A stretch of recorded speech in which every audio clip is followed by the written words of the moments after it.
Playing Nirvana. The Cobain 50. Nirvana. Kurt Cobain's top 50 albums. Nirvana. From listener-powered KEXP. This is the Cobain 50 from listener-powered KEXP. I'm Martin Douglas. And I'm Dusty Henry. This week, Martin is going to dig into literally all of the music by the band Kleenex.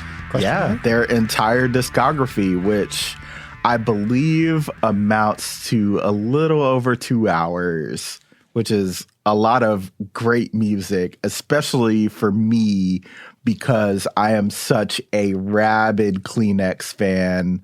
They are one of the greatest bands to ever play punk rock music, especially those early singles before they were forced to change their name by the Kimberly-Clark Company. I was going to say, I'm a big fan of their ones with the vapor rub on it.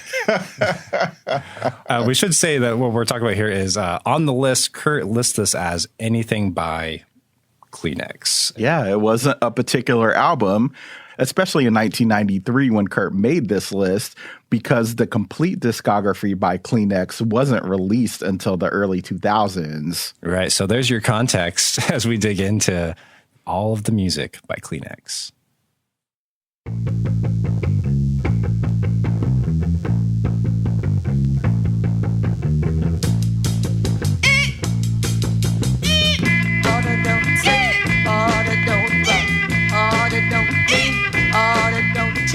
If punk rock never became a global movement, full of regional scenes and a sense that anybody from anywhere could do it, let's be real, this podcast wouldn't exist. The namesake of the Cobain 50 was a young man who came from a podunk coastal town in Washington State, just shy of 2 hours from Seattle, which itself wasn't really considered a major city before grunge and Microsoft. We can talk all day about London and New York, LA and DC, but punk wouldn't be quite as significant or thrillingly weird without all the other locales.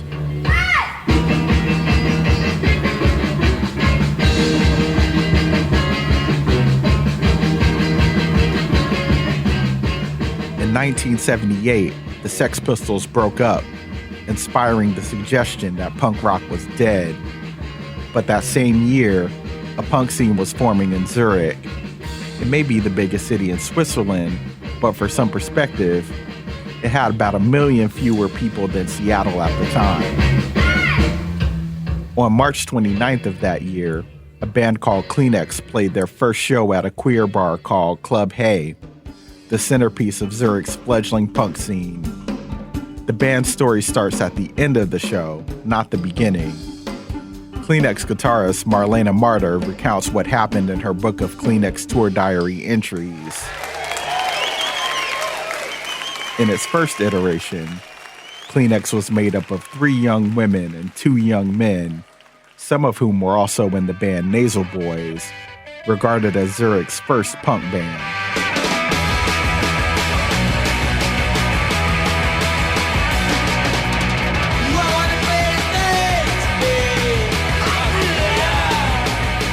What's more, Kleenex only had 4 songs to play, so they played them, and the audience clapped and screamed for an encore. Guitarist Rudy Dietrich, already enjoying a beer, refused to get back on stage and play. In her book, Marlena remembers that Rudy felt Nasal Boys was his real band, and Kleenex was just weekend fun. Marlena, who was familiar with how the songs were played, asked Rudy if she could play his guitar. He agreed, so she jumped on stage. And alongside Claudia Schiff and Liselot Ha, they played the 4 songs Kleenex had to their name, much to the delight of the crowd. Marlena became a member of Kleenex from that moment until the group's end.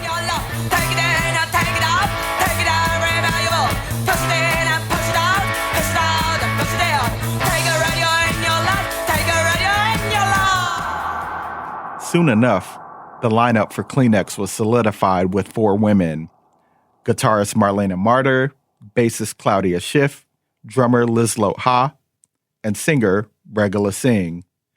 They were mostly referred to by their first names during this version of the band, so that's what I'll be doing here. The 4 songs Kleenex played at the Club Hey gig were recorded at Sunrise Studio in Zurich. Even though they had an engineer on hand, the members of Kleenex essentially produced a 7-inch LP themselves. They also arranged for the photography on the cover and folded covers for each of the 500 copies in its initial pressing themselves. In the early days, every aspect of Kleenex was a self-funded, self-produced art project. They were do-it-yourself years before DIY became an ethical position in punk rock. Give it all, do it better. Give it all, do it better. Give it all, do it better. And each day you feel nicer. The Kleenex EP is an exercise in using minimalism to create something that can't be easily duplicated. The songs use only a few chords, a few more notes on bass, a simple drum beat that makes you dance, and not a lot of words. Regula sang in German, the primary language of Kleenex's Swiss home base, as well as French and English. Their lyrics vacillate wildly between schoolyard-style chants and borderline gibberish, and I mean gibberish in the best way. The lyrics of Kleenex were used to a purely musical effect, to service the melody and the rhythm of the words being sung, and not necessarily to provide a coherent narrative or to establish a worldview.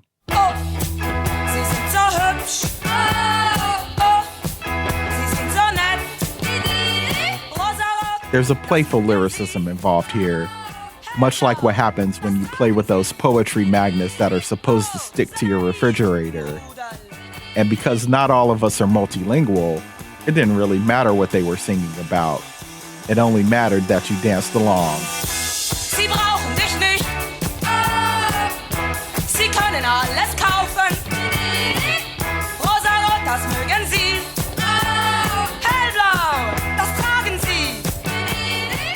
Because of this free associative lyrical style and the artful minimalism of the music, world-renowned music critic Brio Marcus linked the band to the Dada art movement, which also originated in Zurich.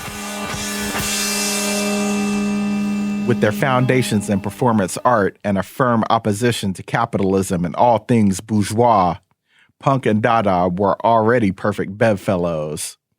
Even though it wasn't exactly intentional, Kleenex served as a sturdy bridge between these two cultures. Soon enough, copies of the Kleenex EP made their way to England and in the hands of John Peel, the game-changing BBC DJ I mentioned earlier in this series. According to Marlena in her book, Peel liked the record so much that he played its songs multiple times a day on his show and was saddened by the fact that it wasn't available in the United Kingdom. The rush of a great new band coming seemingly from out of nowhere hit the UK press as well. The weekly London music paper, Sounds, named the Kleenex EP as their single of the week. Demand for the EP became so high, the band sent the remaining copies to English record stores. Peter Fishley, a visual artist who would end up working with Kleenex through the end of their run, smuggled over 25 kilograms of records through customs in each of his 2 trips to England. That's about 55 pounds for you Americans not familiar with the metric system. The self-released single ended up charting in England, making it to number 3 on the British alternative chart. Rough Trade, one of the UK's most storied independent record labels, came calling with an offer to release a single. Their first single contained 2 songs from their debut EP, Ain't You and Heidi's Head.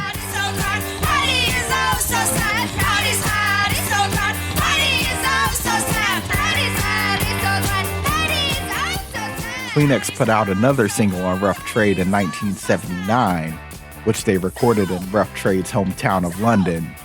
The single included U on the A side and Oo on the flip side. That's the letter U with umlauts over it.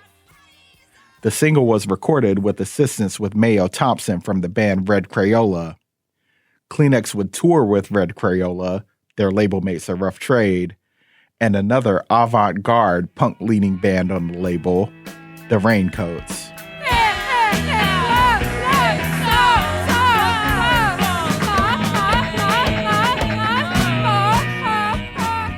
For more on the Raincoats, check out last week's excellent episode of the Cobain 50.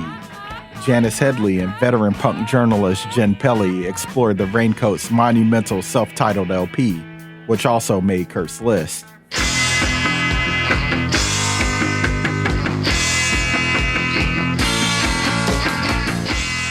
When the members of Kleenex got home to Zurich from their European tour with the Raincoats, sweeping changes rocked the group. First, Kleenex lead vocalist Regula Singh had left the band, and pretty acrimoniously at that. On top of losing their singer, the Kimberly-Clark Company, owners of the tissue brand Kleenex, sent the punk rock band a cease and desist order. The group was given a simple threat: stop using the name Kleenex or face legal action from the biggest tissue manufacturer on earth. With Big Tissue on their back, the group changed their name to LiLiPUT. Just in case you're not brushed up on 18th century literature, LiLiPUT is a fictional island country from the famous novel Gulliver's Travels. Some say it's meant to be a satirical version of the UK. And if you've ever heard Lilliputians used in conversation, it's basically a euphemistic term for little people, as the people of LiLiPUT were a small fraction of the size of the average adult-sized human. The smallness implied in the name was intriguing to the former members of Kleenex. They also felt the need to reinvent themselves entirely after the departure of their founding vocalist. So, with the new vocalist in Krigla Froon and the addition of Angie Barak on saxophone came the formation of LiLiPUT. She entered in the park. There was something who pushed him up. He had a black coat. It lost control. LiLiPUT never reached back into the Kleenex catalog when playing live shows. They were set to carve an original identity along with their fresh name and new members. Along with their new sound, the band would become somewhat a revolving door of new members. LiLiPUT toured England again in 1980 and put out just one single before founding drummer Liz Ha left the band. Froon would leave the band the next year. Astrid Spirit would join LiLiPUT as their new singer. The band enlisted a few temporary members, usually men, but ultimately, the group ended up being Astrid and the band's two stalwart members, Marlena Marder and Claudia Schiff.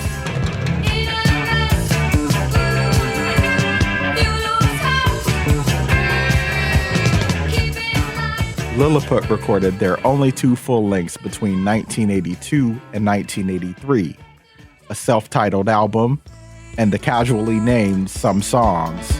A silver key can open an iron lock somewhere. Easy come, easy go.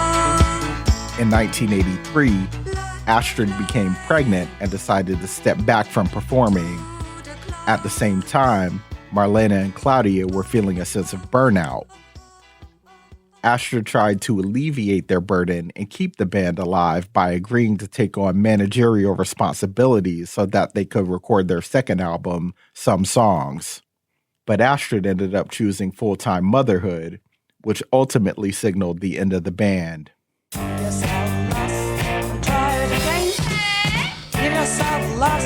You cannot do. Give yourself a loss, you cannot fail. Like many of the most forward-thinking bands, Kleenex received their influential status posthumously.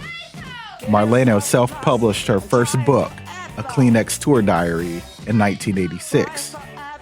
In 1993, she collected all of the band's recordings, including a number of unreleased songs, and put them out through a label called Off Course Records as a complete anthology. Greil Marcus offered a lively summary of the band in the liner notes. Meanwhile, the punk scene was bubbling up in Olympia, Washington, undoubtedly due to serious record collectors finding imports of Kleenex releases. A loose collective of feminists were finding inspiration in the artful music of Kleenex. Not just associated members of the Riot Girl movement, but also a musician, poet, and artist by the name of Slim Moon, who was putting out punk music that was way ahead of its time on his label, Kill Rock Stars. It also happened to place the Nirvana song Beeswax on their iconic self-titled compilation album.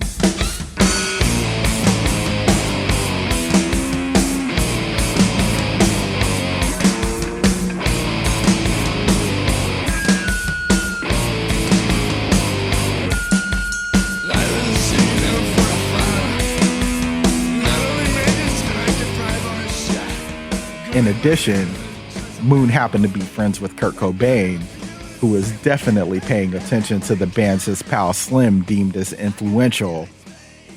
Years after Kurt's death, in 2001, Kill Rock Stars reissued the complete discography of Kleenex and LiLiPUT, introducing this visionary punk band to a new generation of listeners.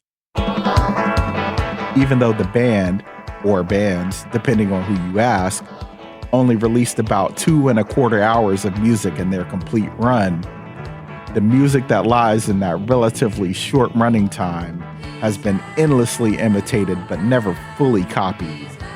It's this spirit of originality, this spirit of throwing the rules of songwriting out of the window, that inspired legions of punks, including Kurt Cobain, the punk who couldn't help himself when he included the band's full discography on his albums list.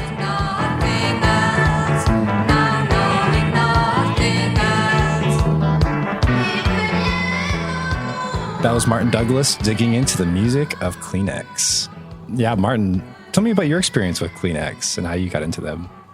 Growing up where I grew up in sort of the middle area of North Carolina, where there weren't a lot of cool record stores or influence from older people who liked obscure music, I had to find all of that on my own. And so file sharing became this huge intellectual historian archival project for me. And when I listened to Kleenex or LiLiPUT for the first time, it was so insanely profound and such a benchmark for a lot of, again, I feel like I say this a lot, but it was a benchmark for a lot of the music that I listened to. There's just this vibrancy that propels itself through the speakers when you listen to Kleenex, LiLiPUT. It just makes me want to get up and dance. Totally. I will be candid. Like, this was one I hadn't really spent much time with at all before. Because I think when I read the list, I was like, what? Kleenex, what does that mean? Like, what are we? I just kind of was like, I don't understand. Like, just by the basis of what it was written. But going back to it, for this, I was like, my first impression was this might be the coolest band in the world. Like, it's so easy to see why Kurt would love this. I felt like stupid for not listening to it more before this. Again, it's another like interpretation of punk and freedom in that like it's not really anything. I wouldn't know how to describe it other than like makes you want to dance. It's weird in the best way possible. It's poppy. It feels like it was dropped from another planet that had a completely different like history of music than us and just like left here. Yeah. And again, this was a band that was basically on the ground floor of punk rock. Kleenex formed in 1978. Reading the translated version of Marlene Marder's memoirs, her Kleenex diary, there were only maybe 2 or 3 punk bands before Kleenex were formed. Again, it's the Wild West. Punk rock is barely even established, let alone this multi-million-dollar genre of music, this lifestyle, whatever you want to call it, before capitalism really sunk its teeth into punk. There was punk as this art movement. And I think that, in my opinion, there are few bands that really exemplify punk as an art movement better than Kleenex. Totally. There's a spirit to it that feels akin to like bedroom recording, bedroom pop. Like, it makes me think about what art might have existed that we would never know of people making at home, because I feel like there was maybe a threshold or a certain criteria you felt like you needed to make to be a recording artist prior to punk, where if it wasn't really tight, catchy songs or everyone was going to like, you know, it was dismissed maybe. Again, I'm making assumptions, but I feel like the punk movement, the punk art movement opened all this freedom to be weird and experiment and openly. Yeah. And I think it had a very direct influence on me how to make art as a punk rocker, or make art that's from the outside of whatever scene, clique, community that you find yourself a part of, and to create your own thing. Like, this is, you know, not just foreign in the traditional sense in that this band was from Switzerland, but foreign in the sense that, like you said, this music sounds beamed in from another fucking planet. Yeah, as we've been doing this podcast, I've also been listening to a lot of Nirvana as well. And I've been really digging into like With the Lights Out box set. Oh, yeah. Especially like, I don't know, disc 2 or 3, but there's a lot of these home recordings of Kurt. There's one song in particular, Beans, which might be the worst Nirvana song, quote unquote, Nirvana, quote unquote song. But there's all these great moments where he's just goofing around or just like experimenting and trying things. And, you know, I remember doing things like that when I was a teenager and making music. And I just love that spirit of open creativity. And again, you get that a lot if you're like, it's easy to do that when you're alone, but what Kleenex does, it feels like it takes that spirit of like, no one's watching, I'm just going to like try whatever and just see what happens. But they apply it to like actually doing it. And that makes it really exciting. It's almost like you're peering into someone's like internal creativity. Yeah, there's this very playful sense in the Kleenex LiLiPUT output that, you know, very much feels like what you're saying, like someone in a bedroom, you know, just coming up with stuff. And, you know, that exemplifies itself in the fact that the music is sung in several different languages. And sometimes it's just like Mad Libs, word jumble, refrigerator poetry.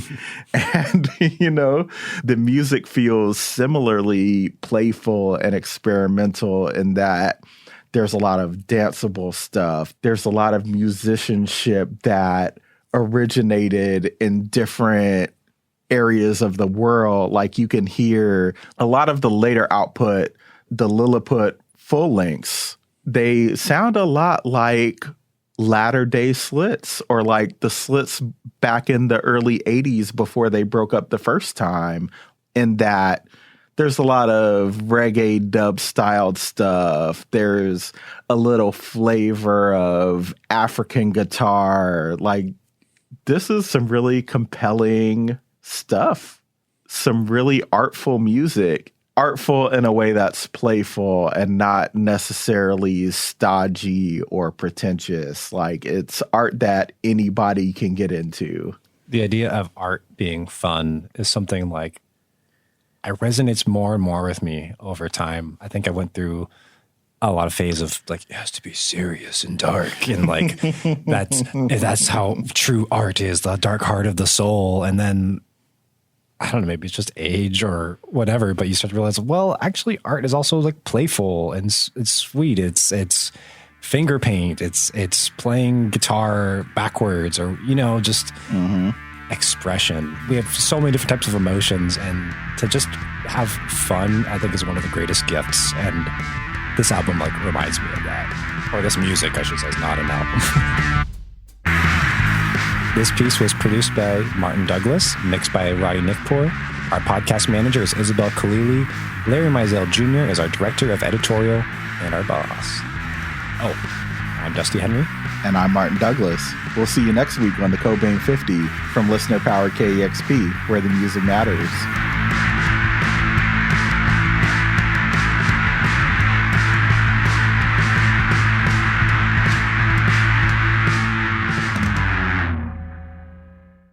Douglas Martin was my pseudonym. And so, yeah, I still get people who call me Doug. That's hilarious.